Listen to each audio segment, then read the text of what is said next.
Hi everyone, welcome back. How's it going? Today I'm going to talk about the 1984 film The Adventures of Buckaroo Banzai Across the Eighth Dimension. Kind of see the poster there with Peter Weller on the cover.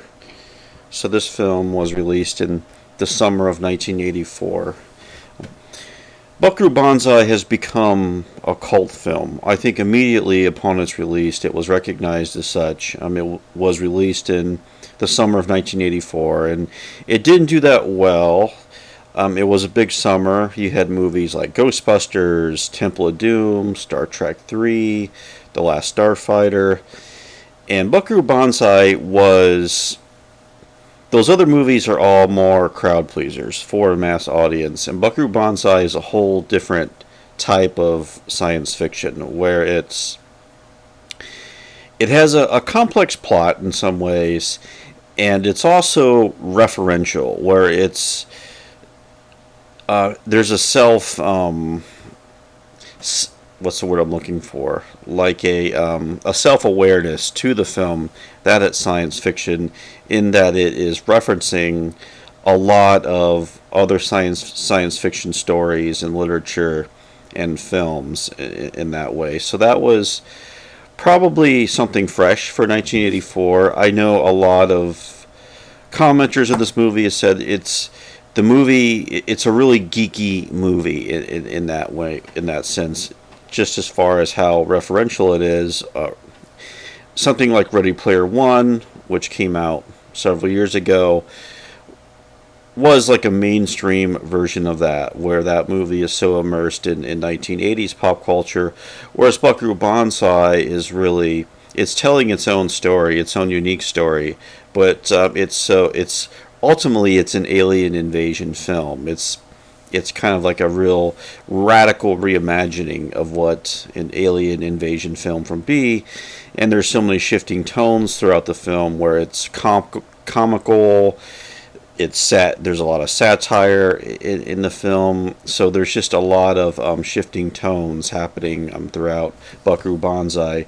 The script was written by Earl Mac Rauch, who had written some other movies. He wrote New York, New York, the Martin Scorsese movie, and he had this story in his mind for a long time, since the 1970s. Had written novels. He also wrote the novelization to Buckaroo Banzai, which I hear is really good. It's very difficult to get a copy of that these days. But this idea had been in his mind a long time, and he had created this whole entire mythology, like you would call it. He'd done a lot of the world building, to use a term often used today. World building, like a Bible for this whole mythology, this sci-fi mythology he was creating around this character of Buckaroo Banzai and his team known as the Hong Kong Cavaliers. So there was a long evolution of this film before it finally got to screen. In some ways, it's a miracle it was ever made by by a major studio. You would think this would be more of an indie, small budget type concept for the film, but the fact that it was made was impressive. So so it's really the definition of what a cult movie is, especially science fiction. And to talk a little bit about the main character, Buckaroo Banzai, he's a polymath character where we're introduced where he's a brain surgeon, like a highly respected brain surgeon. He is he races cars, or he tests cars, and he's a pilot, and he's also a rock star, and he's also a scientist, a physicist. So he's has all of these great skills, and he has, as I said, this whole team around him that they go around fixing problems for people, usually of intergalactic type problems. And there is a similarity to the character with the Michael Moorcock books on the character of Jerry Cornelius, which I do have those books. This is the Final Program, the Jerry Cornelius book, and in this book's the main character. He's also a polymath, where he's a rock star, a scientist, and I believe an international assassin. Cornelius is much more of a lot of moral ambiguity and more of an anti-hero type character, whereas Buckaroo Banzai is almost more like a Boy Scout type of character, at least in this film. Okay, the way he's portrayed by Peter Weller, and we know that there were many more chapters in the story, and I think that's one of the reasons this film can be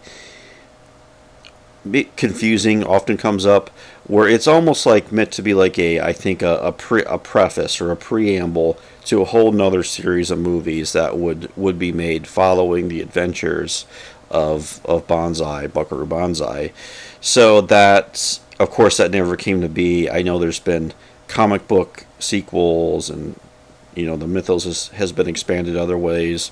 I know there's been at one point TV series was in the works for this. So it's a shame none of it ever got off the ground. Some of the other media that was being planned surrounding the film. So that's a little bit of background. It has a really eclectic cast, everyone from Ellen Barkin to Jeff Goldblum to Christopher Lloyd. I should say it was directed by W.D. Richter, who wrote one of my favorite films, his remake of Invasion of the Body Snatchers, and also would write Big Trouble in Little China, the John Carpenter film. Just a really eclectic cast in here of, Yakov Smirnoff, is in here, and a lot of character actors. So it's just a really great cast of this movie. I know some have criticized the dialogue. They kind of speak, and there's a lot of like weird techno language used throughout the film and things like that. And it's also a film too where you have to kind of figure it out as you watch, because it doesn't really spoon feed you or give you some exposition or anything like that. You kind of have to figure out the world, as you're watching it. Kind of like a Kurosawa film in that way.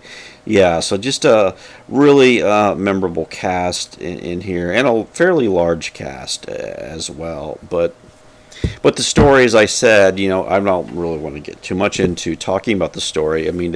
I think if you pay attention closely, it's not that difficult to follow. There's the film starts out with Buckaroo doing brain surgery, and then he tests this speed vehicle that can go across dimensions with his new invention, and eventually becomes aware of an alien invasion of other intelligent beings who are trying to get a hold of the interdimensional device, and they're trying to orchestrate a nuclear war on Earth. The president's a character, so they're off to doing all these things of trying to get a hold of this technology. And I got to talk about John Lithgow too, who plays the villain in the movie. And I know Lithgow has said this is one of his all-time favorite roles he's ever had, as Dr. Emilio Lizardo, who also goes by Lord John Orphan. And Lithgow, I've watched in interviews, he kind of based his character on Mussolini and Enrico Fermi, the scientist. And there's a great scene where Lithgow is giving this very Mussolini-type speech, atop on a balcony. It's really funny. It's a really hilarious scene. So Lithgow just gives a totally off-the-wall performance. A really memorable villain here, and yeah. So that's the basic story, where you have these two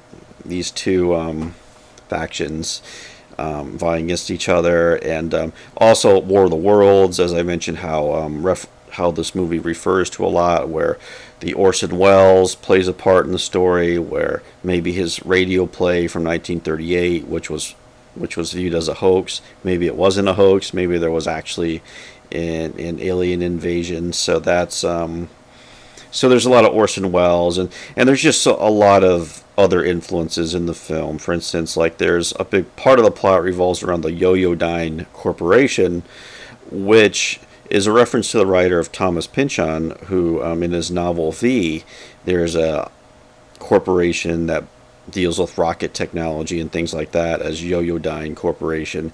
And I know it's been referenced in other sci-fi franchises as well. So there's that connection to sci-fi literature, to Orson Welles. Yeah, just so many influences here. I think Stanley Kubrick is an influence. There's a little bit of Doctor Strangelove, I think, in the story. But I think also the aesthetic of the film, where it has this, like, I think like the music of the B-52s, like their early music, which kind of had like this kind of hip sci-fi vibe to the music, and I think that's definitely in the film. There's a great musical sequence where Banzai is performing with his band and everything. So there's, I think, this kind of almost like a new wave type of influence in the film, and that's in the score as well when we do get it. So it does have that interesting aspect to the film as well, just as far as how referential it is. I think video games are an influence on the film as well, and yeah, it's just such a unique film, and the look of the film is unique. And I was watching, I know Kevin Smith is one of his favorite movies, and he was talking about how this film doesn't play by the rules, where you're always expecting the story to move in conventional directions, but this Buckaroo Banzai never does that. It's always kind of offbeat and stepping off in other directions, and so that's another big part of the movie, I think. And yeah. So if I would recommend the movie if you really like 80s sci-fi and really want to see what it was all about, and you really want to see a unique vision. I would recommend Buckaroo Banzai, even though it's opaque, as I said. The story can be, not, I wouldn't say confusing, but just unconventional, I think would be the better word to use for the way the story moves in this film. And it is available for free right now to watch on Tubi when I record this, so you can watch it for free and get a take on it. But like I said, I can imagine audiences in 1984 who loved Temple of Doom and all those movies, and then you go see this, and this one would definitely be something completely different from what was out there compared to everything else. And yeah, but I think ultimately, though, this movie's just a lot of fun and really an essential watch for 1980s science fiction. So yeah, thanks for watching, and I'll talk to you later.